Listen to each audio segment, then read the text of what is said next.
మరి మన దివంగత నేత డాక్టర్ వైఎస్ రాజశేఖర రెడ్డి గారిని మనందరం ఒకసారి స్మరించుకుంటూ ఈనాడు ఇక్కడికి నివాళులు అర్పించడానికి చేసినటువంటి రామచంద్రపురం పురపాలక సంఘ చైర్మన్ గారు శ్రీ గార్లశెట్టి శ్రీదేవి గారు, అదేవిధంగా గౌరవ మండల పరిషత్ అధ్యక్షులు రామచంద్రపురం అంబటి భవానీ గారు, కేగంగూరు మండల పరిషత్ అధ్యక్షురాలు సోదరిమణి శ్రీమతి పంపర నాగమణి గారు,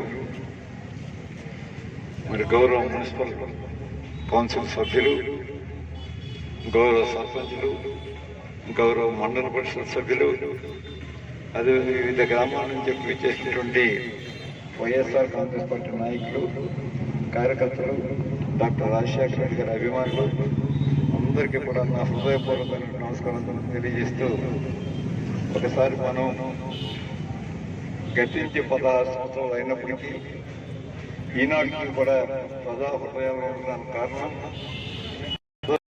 గుర్తించి, ముఖ్యంగా పేద రైతులు, విద్యార్థులు వారి యొక్క భవిష్యత్తుకు ఒక మంచి బాట వేసిన మనీయుడు రాజశేఖర రెడ్డి గారు. సో ఆయన ఫీజు రీఎంబర్స్మెంట్ పథకం ప్రవేశపెట్టి మరి ఈనాటికి కూడా భారతదేశంలో ఏ రాష్ట్రంలోని లేదు అత్యంత అద్భుతమైన పథకం ఆనాడు ప్రవేశపెట్టడం కారణంగానే షెడ్యూల్డ్ కులాలతో సమానంగా, షెడ్యూల్డ్ కులాలతో కాన్స్టిట్యూషనల్ రైట్ మహనీయుడు డాక్టర్ అంబేద్కర్ గారు ఇచ్చినటువంటి రైట్ ఏంటంటే జనాభాలో వారు ఎంత శాతం ఉన్నారో అంత నిధులు కూడా పూర్తిగా విధిగా వారి యొక్క అభివృద్ధికి సంక్షేమానికి ఖర్చు పెట్టాలి. అంచేత ప్రభుత్వం ఎలాగో వారికి చదివిస్తూ ఉంటుంది. కానీ ఓబీసీలకు కానీ అగ్రవర్ణాల్లో ఉన్న పేదలకు కానీ ఆ అవకాశం లేదు. దేశంలో మొట్టమొదటిసారిగా అటువంటి అవకాశం కల్పించినటువంటి మహనీయుడు ఆయన కారణంగానే ఈనాడు అనేక మంది మరి విద్యార్థులుగా, ఇంజనీర్లుగా, డాక్టర్లుగా, ఇతర ఉన్నతోద్యోగాల్లో అర్హత సాధిస్తున్నారంటే కారణం ఆ నాయకుడిని తీసుకొచ్చినటువంటి ఒక బృహత్తరమైనటువంటి గొప్ప పథకం. దాన్ని ఎందుచేతో ఒకసారి హైకోర్టు ఏం జడ్జిమెంట్ ఇచ్చిందంటే ఇది ప్రోత్సహించవలసిన అవసరం లేదు అన్నట్టుగా జడ్జిమెంట్ ఇచ్చారు. అయినా ఆ జడ్జిమెంట్ కూడా ఏమి లెక్క చేయకుండా మరి నిధులు కేటాయించినటువంటి ఏకైక మంత్రి గారు. ఇంకా చాలా రాష్ట్రాలు లేదు. ఆనాడు ఆ పథకంగానే ఇటు రాష్ట్రంలో కానీ కూడా కొనసాగుతుంది. కారణం ఏంటంటే చేసినటువంటి అత్యున్నతమైనటువంటి అదే 2 రైతుల సంక్షేమం తెలుసు మనందరికీ కూడా. మంది వ్యవసాయక రాష్ట్రం అంటే 167% ప్రజలు వ్యవసాయం మీద జీవనాధారం ఈ రాష్ట్ర ప్రజలందరికీ కూడా. అటువంటి రాష్ట్రంలో వ్యవసాయానికి మనం అత్యధిక ప్రాధాన్యత ఇవ్వకపోతే మరి వ్యవసాయం తిరిగి బ్రతికి పట్టగట్టే పరిస్థితి కనిపించడం లేదు అనేది గ్రహించే ఆనాడు మరి చాలా స్కీములు ఇచ్చి రైతులకి వెన్నుదన్నుగా నిలిచినటువంటి మహనీయుడు డాక్టర్ రాజశేఖర రెడ్డి గారు. ఇప్పటికీ కొనసాగుతుంది. జగన్మోహన్ రెడ్డి గారు అయితే దాన్ని మరింత పెంచి దాదాపు 1,40,000 కోట్ల రూపాయలు భారతదేశంలో చాలా మేము రాష్ట్రంలోని చెప్పుకుంటుంటా వాళ్ళు కూడా నిధులు కేటాయించారు. 1,40,000 కోట్లు కేటాయించారు వ్యవసాయానికి, వ్యవసాయ రంగానికి. కారణం ఏంటంటే ఈవేళ మనకు 13 జిల్లాల్లో 54 లక్షల మంది రైతులు ఉంటారు. ఈ 54 లక్షలలో కేవలం ఒక 15% మాత్రమే, ఒక 10 ఎకరాల భూమి ఉండి సొంతంగా వ్యవసాయం చేసే పెద్ద రైతులు 15% ఉన్నారు. మిగతా 85% వెనుకబడిన కులాలు, షెడ్యూల్డ్ కులాలు, అదేవిధంగా అగ్రవర్ణంలో చిన్నవాళ్ళు, వీళ్ళందరూ కూడా 85% వ్యవసాయం వీరి చేతిలోనే ఉంది. దీంట్లో 45% కౌలు రైతులు, మిగతా 40% చిన్న సన్నకారు రైతులు, 2 ఎకరాల లోపు ఉన్న వాళ్ళే ఎవరందరూ కూడా.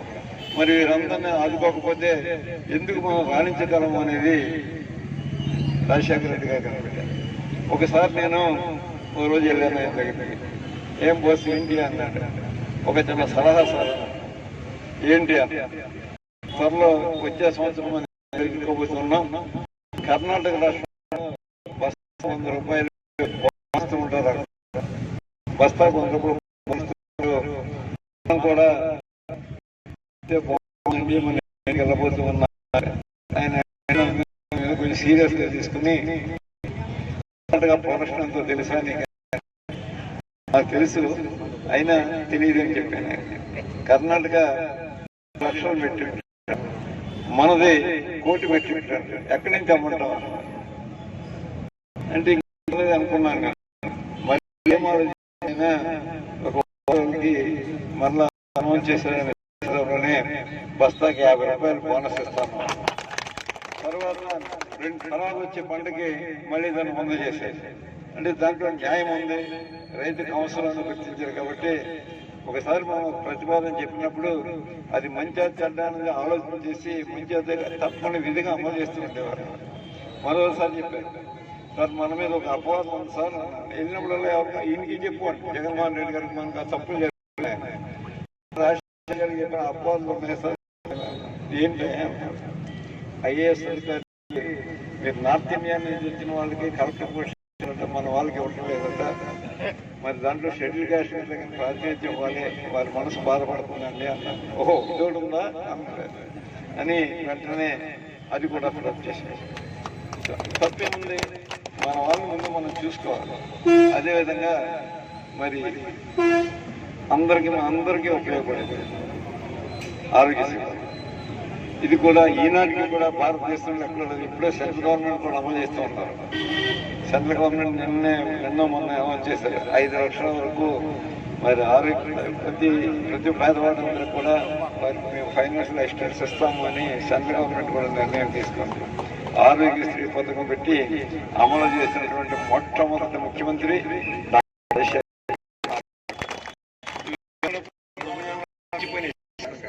అంటే విద్య కానీ లేకపోతే చిన్నకారు ప్రోత్సాహం లేక కానీ ఇటువంటి అలాగే పెన్షన్ మొదలు పెట్టారు. ఆ రోజు 50 రూపాయలు దాన్ని రెడ్డి గారు 200 చేసేసి అలాగే అంచెలుగా పెరిగింది. ఇది సరిపోతుందంటే ఇంకా సరిపోతుంది.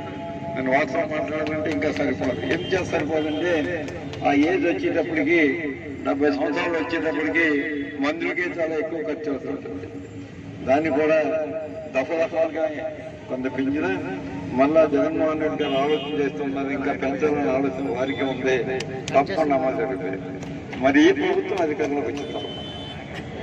మరి ఇవన్నీ సక్రమంగా అమలు చేస్తున్నారంటే రైతుకైతే మాత్రం పెద్ద సొన్నా ఎప్పటి వరకు ఏ ఒక్క పథకం అమలు చేయాలి.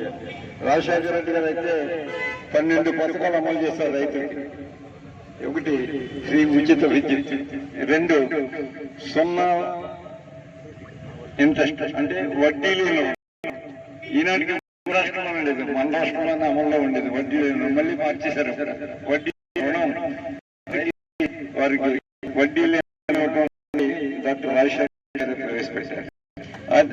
అదేవిధంగా ఫ్రీ బోర్ అంటే మన అవసరం లేదు. అదే మెట్రో బోరు 5 లక్షలు ఖర్చు అవుతుంది. బోరు వేసుకోవాలంటే 5 లక్షలు కూడా ప్రభుత్వమే చెల్లించి బోర్ వేసుకోవడానికి 2.5 ఎకరాల రైతులకి ఇంకా బోర్ వేసుకోవచ్చు. అక్కడ ఫెయిల్ అవుతుంటాయి. ఒకసారి అనుకున్న చోట నీళ్లు పడవు. 2వ బోర్ కూడా మళ్ళీ 2వ చోట కూడా ఇవ్వడానికి కూడా అవకాశం ఇచ్చారు. అంటే 10 లక్షల రైతు మీద ఖర్చు పెట్టడానికి మరి రాజశేఖర రెడ్డి గారు చేసినటువంటి నిర్ణయం. ఈ విధంగా మరొకటి కాదు, అదే గొర్రెలు మేకలు పెంచుకునే వాళ్ళు కూడా 2.5 లక్షల రూపాయలు ఫైనాన్స్ ఉచితంగా ఇస్తూ ఉండేవారు. అటువంటి కుటుంబాలన్నింటి మన ప్రాంతంలో చూడండి. గుంటూరు నుంచి స్టార్ట్ అవుతుంది. గుంటూరు, ప్రకాశం, నెల్లూరు, అలాగే కడప, కర్నూలు, అనంతపూర్ ఆ ప్రాంతాల్లో ఎక్కువగా గొర్రెలు పెంచుతూ ఉంటారు చాలా మంది పేదవారు. వారందరికీ కూడా ఒక్కొక్కరికి 2.5 లక్షలతో వారందరూ కూడా ఆ గొర్రెలు పెంచుకునే అవకాశం